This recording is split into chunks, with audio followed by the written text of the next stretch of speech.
آج 12 ربیع الاول جمعۃ المبارک کے دن انا اطعیناک الکوثر میں دعوے سے کہتا ہوں آج 600 کروڑ مانگو گے تو کل مل جائیں گے۔ محترم ناظرین، ربیع الاول جمعۃ المبارک کے دن کا یہ وظیفہ آپ تمام بہن بھائی لازمی پڑھ لینا۔ یہ بڑا ہی مجرب اور خاص وظیفہ ہے۔ وہ میرے بھائی بہن جو چاہتے ہیں کہ غیبی دولت ان کو فوری طور پر مل جائے، جو چاہتے ہیں کہ غیبی طریقے سے ان کے جو معاملات ہیں وہ حل ہو جائیں، میرے بھائیوں میری بہنوں، اگر آج تک آپ کی بڑی سے بڑی پریشانی آج تک حل نہیں ہو پائی اور آپ چاہتے ہیں کہ یہ وظیفہ پڑھ کے آپ کے معاملات بہتر ہو جائیں، آپ کی پریشانیاں ختم ہو جائیں، آپ کو پیسہ آپ کی سوچ سے زیادہ مل جائے، تو جمعۃ المبارک والے دن یہ چھوٹا سا وظیفہ پڑھ کے اللہ پاک سے دعا مانگ لینا۔ اس وظیفے کو چاہو تو فجر، ظہر، عصر، مغرب، عشاء کسی بھی وقت کی نماز پڑھو تو ایک مرتبہ پڑھ لینا۔ کسی وقت کی بھی نماز کے بعد اگر چاہو تو چلتے پھرتے کسی بھی وقت پڑھ سکتے ہو۔ صرف اس وظیفے کو پڑھنے کے لیے دن کی پابندی ہے کہ جمعۃ المبارک کے دن پڑھنا ہے، جگہ کی اور آپ لوگوں کو وقت کی کوئی پابندی نہیں ہے۔ کسی بھی جگہ پر موجود ہوں 12 ربیع الاول والے دن اور کسی بھی وقت آپ لوگ جمعۃ المبارک کے دن یہ وظیفہ پڑھ سکتے ہو۔ آپ کو خاموشی سے چپ چاپ یہ وظیفہ پڑھنا شروع کر دینا ہے۔ وظیفہ جب شروع کرو تو کسی کو ذکر نہیں کرنا کہ آپ یہ وظیفہ پڑھنے لگے ہو، کسی کو بتانا نہیں کہ آپ یہ عمل کرنے لگے ہو۔ یہ عمل میرے بھائیوں میری بہنوں میرا اپنا آزمایا ہوا وظیفہ ہے۔ جمعۃ المبارک کے دن میں نے کئی مرتبہ اس وظیفے کو پڑھا ہے۔ اس وظیفے کو جب بھی میں نے پڑھا ہے اللہ پاک نے غیب سے دولت عطا کر دی ہے۔ غیبی طریقے سے اگر آپ لوگ کروڑ پتی بننا چاہتے ہو، غیبی طریقے سے آپ لوگ اپنے معاملات کو حل کرنا چاہتے ہو تو اس وظیفے کو پڑھنے سے پہلے اپنی حاجتوں کی نیت کر لینا، چاہے وہ ایک حاجت ہو چاہے وہ 100 حاجتیں ہوں۔ مثال کے طور پر آپ کو ذاتی مکان چاہیے ہو تو آپ لوگ یہ نیت کرنا کہ مجھے ذاتی مکان مل جائے، میں اس کے لیے وظیفہ پڑھ رہا ہوں یا پڑھ رہی ہوں۔ اگر آپ چاہتے ہو کہ آپ کو کوئی بڑی اماؤنٹ چاہیے تو آپ لوگوں کو کیا کرنا ہے کہ سب سے پہلے یہ نیت کرنی ہے کہ مثال کے طور پر آپ کو 10 لاکھ چاہیے کہ مجھے 10 لاکھ مل جائیں یا 20 لاکھ مل جائیں، میں اس کے لیے یہ وظیفہ پڑھ رہا ہوں یا پڑھ رہی ہوں۔ جو بھی آپ کی حاجتیں ہوں، جو بھی آپ کی مراد ہو، اگر آپ قرضوں میں ڈوبے ہوئے ہوں تو یہ نیت کر لینا کہ میرا قرض ادا ہو جائے، میں اس کے لیے یہ وظیفہ پڑھ رہا ہوں یا پڑھ رہی ہوں۔ پھر فوراً سے حاجتوں کی نیت کر لینا اور فوراً ایک مرتبہ بسم اللہ الرحمن الرحیم پڑھ لینا۔ ایک ہی مرتبہ بسم اللہ الرحمن الرحیم پڑھنا اور ایک ہی مرتبہ درود پاک پڑھ لینا۔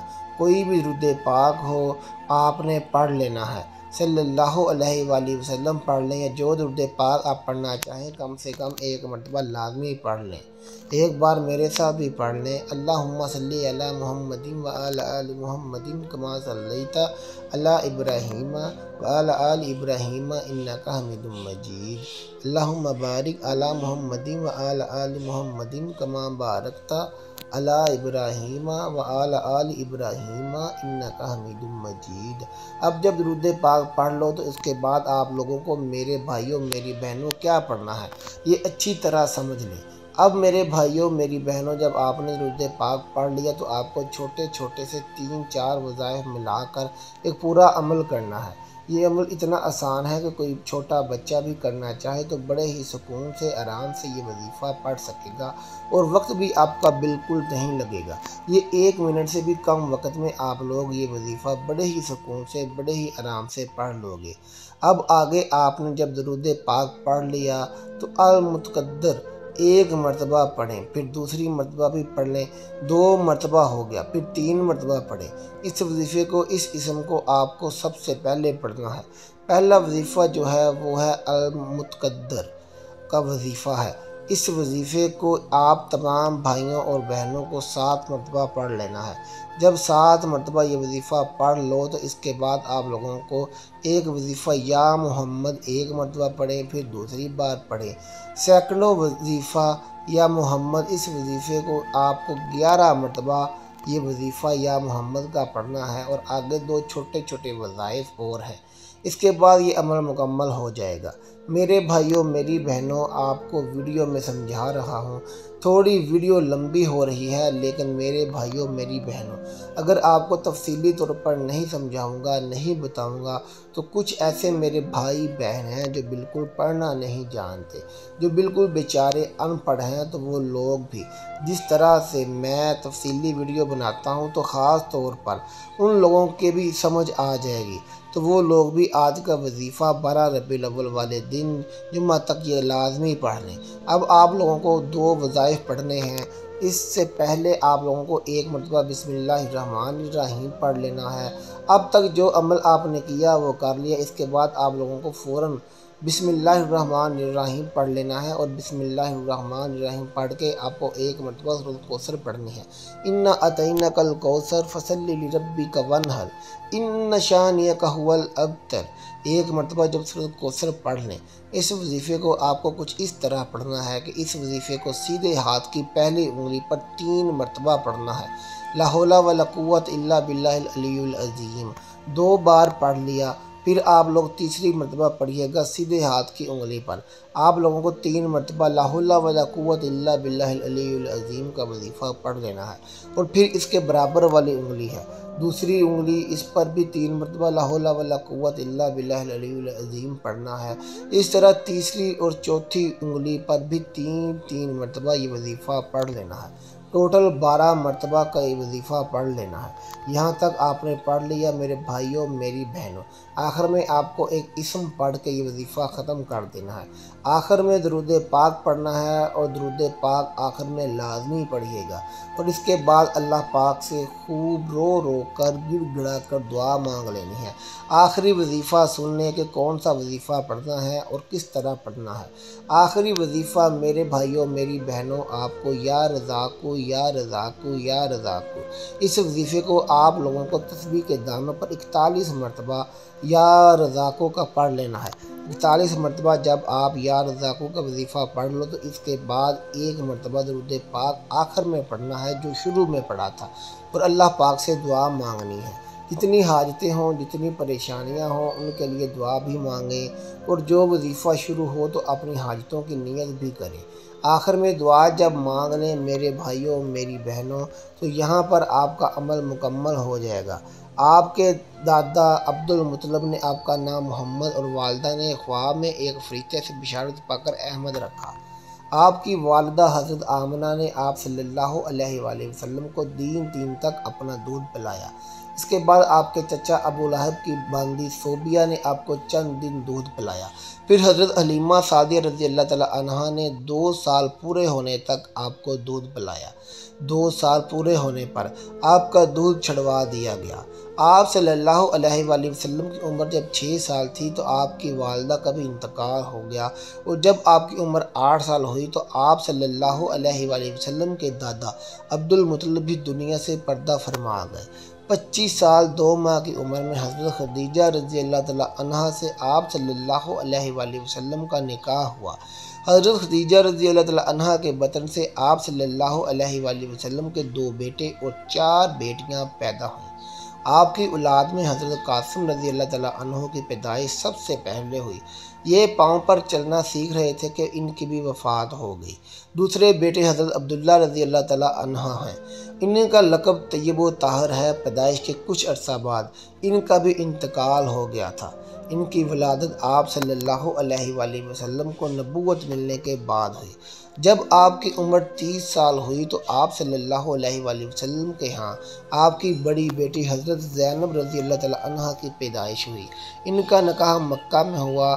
ان کے خالہ زاد بھائی ابو العاص رضی اللہ تعالیٰ عنہ سے حضرت خدیجہ رضی اللہ تعالیٰ عنہ کے سامنے ہوا۔ جب آپ کی عمر 33 سال ہوئی تو آپ صلی اللہ علیہ وآلہ وسلم کی دوسری بیٹی حضرت رقیہ رضی اللہ تعالیٰ عنہ کی پیدائش ہوئی، جن کا نکاح مکہ میں ہی حضرت عثمان رضی اللہ تعالیٰ عنہ سے ہوا۔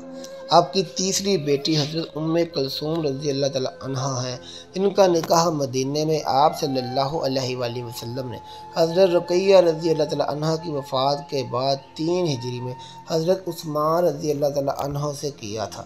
نبوت ملنے کے بعد جب آپ کی عمر 41 سال تھی تو آپ صلی اللہ علیہ وآلہ وسلم کی چوتھی صاحبزادی حضرت فاطمہ رضی اللہ تعالیٰ عنہ کی پیدائش ہوئی۔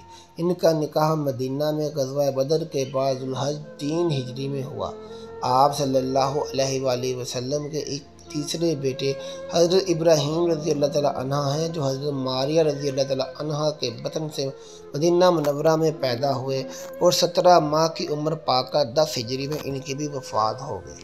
تقریباً 33 برس کی عمر میں آپ صلی اللہ علیہ وآلہ وسلم پر غیبی اسرار کا ظہور شروع ہوا۔ 45 سال کی عمر میں آپ نے قبائل کے سب منتخب افراد کے ساتھ کعبہ کی اثر نو تعمیر کے دوران حجرہ اسود کی اپنے ہاتھوں سے تنصیب کی۔ قرآن و حدیث میں یہ مضمون بار بار مختلف اسلوب میں بیان کیا گیا ہے کہ دنیا و آخرت کی فلاح و کامیابی اللہ اور اس کے رسول صلی اللہ علیہ وآلہ وسلم کی اطاعت پر منحصر ہے۔ اللہ رب العزت کی اطاعت و فرما برداری ہی محبت رسول کی کسوٹی اور معیار ہے۔ اے رسول اللہ صلی اللہ علیہ وآلہ وسلم، مسلمانوں سے کہہ دیجئے اگر تم اللہ سے محبت کرتے ہو تو میری اتباع کرو۔ اس لیے ہم سب کے لیے یہ ایک لمحہ فکریہ ہے کہ اللہ تعالیٰ اور اس کے پاک رسول صلی اللہ علیہ وآلہ وسلم کی صریح مخالفت کرتے ہوئے یہ میلاد النبی اجلاس جلوس ہمیں فلاح و کامیابی کی جانب لے جا رہے ہیں یا دنیا و آخرت کی ناکامی اور خسارے کی جانب۔ ماہ ربیع الاول آتے ہی پوری دنیا کے مسلمان جوش و خروش سے آقا کریم صلی اللہ علیہ وآلہ وسلم کی خوشی میں میلاد مصطفیٰ کا اہتمام کرتے ہیں اور میلاد النبی صلی اللہ علیہ وآلہ وسلم کی خوشی مناتے ہیں۔ اس میں کوئی شک نہیں کہ رسول اللہ صلی اللہ علیہ وآلہ وسلم کا میلاد منانا جائز و مستحب ہے اور محبت رسول صلی اللہ علیہ وآلہ وسلم کی علالت ہے اور اس کی اصل قرآن و سنت سے ثابت ہے۔ دنیا بھر کے مسلمانوں کے لیے یہ عظیم خوشی کا دن ہے۔ اس دن محسن کائنات، آقا کائنات اور فخر موجود ذات حضور نبی کریم صلی اللہ علیہ وآلہ وسلم خاکدان گیتی پر جلوہ گر ہوئے۔ آپ صلی اللہ علیہ وآلہ وسلم کی بعثت اتنی عظیم نعمت ہے جس کا مقابلہ دنیا کی کوئی نعمت نہیں کر سکتی۔ آپ قاصر نعمت ہیں، ساری نعمتیں آپ صلی اللہ علیہ وآلہ وسلم کے صدقے میں ملتی ہیں، جیسا کہ حدیث پاک میں ہے، میں بانٹتا ہوں اور اللہ مجھے عطا کرتا ہے۔ اللہ ہم سب کا حامی و ناصر ہو۔ ناظرین کمنٹ باکس میں اللہ تعالیٰ کے 99 ناموں میں سے ایک نام ضرور ٹائپ کر دیں۔ ملتے ہیں آپ سے اپنی اگلی ویڈیو کے ساتھ۔ ویڈیو کو اپنے دوستوں اور رشتہ داروں میں ضرور شیئر کیجیے گا۔ اللہ حافظ۔